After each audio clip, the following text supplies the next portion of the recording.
In a dramatic twist that has sent ripples through South Africa's already turbulent political landscape, a top former president and once prominent member of the African National Congress, ANC, has publicly called for the immediate resignation of Patriotic Alliance, PA, leader and current minister, Gayton McKenzie.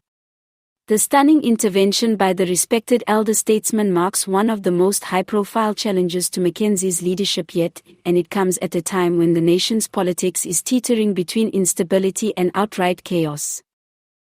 The ex-president, who still commands enormous influence both domestically and internationally, delivered his explosive statement during a press briefing in Johannesburg, attended by dozens of journalists, civil society leaders, and opposition politicians. His voice steady but his words sharp, he accused McKenzie of eroding the credibility of public office and placing personal ambition above the stability of the republic. Leadership is a privilege, not a weapon. When the actions of a minister begin to undermine the dignity of the very institution they serve, that minister must go. South Africa cannot afford vanity politics when its people are crying for solutions, he declared, to loud applause from the gathered crowd. The call for McKenzie's resignation did not come out of nowhere. Over the past few months, the PA leader has been embroiled in a string of controversies, from explosive remarks in Parliament that have drawn accusations of racial division, to questions over his handling of departmental funds. Opposition parties have seized on these issues, but until now, few political heavyweights from outside the PA's direct orbit had gone as far as to demand he step down. The former president's statement went further than mere criticism. He laid out a blistering indictment of McKenzie's political style, accusing him of turning every public debate into a personal battle and dragging national discourse into the mud. He lamented the tabloidization of politics, warning that it distracts from the deep socio-economic crises still gripping South Africa.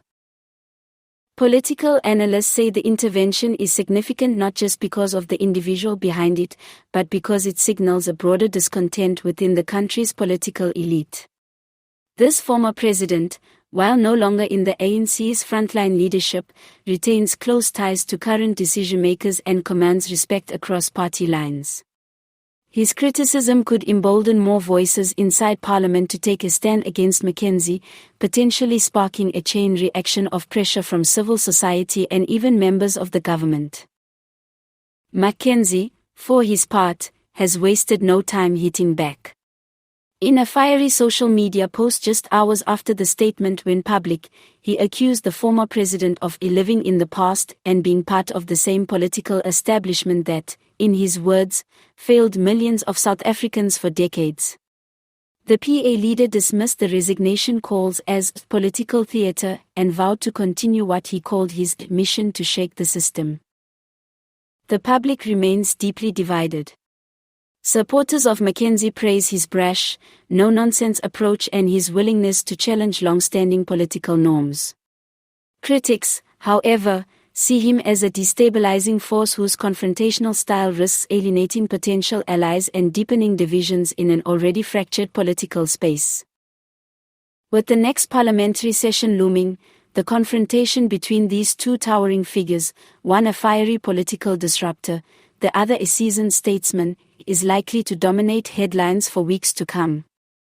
Behind the drama, however, lies a more serious question: can South Africa's political class put aside ego and factionalism long enough to address the nation's real problems? For now, the call for McKenzie's resignation has shifted the balance of political discourse. Whether it will actually force him from office is another matter entirely. But one thing is certain: the gloves are off, and the fight is just beginning.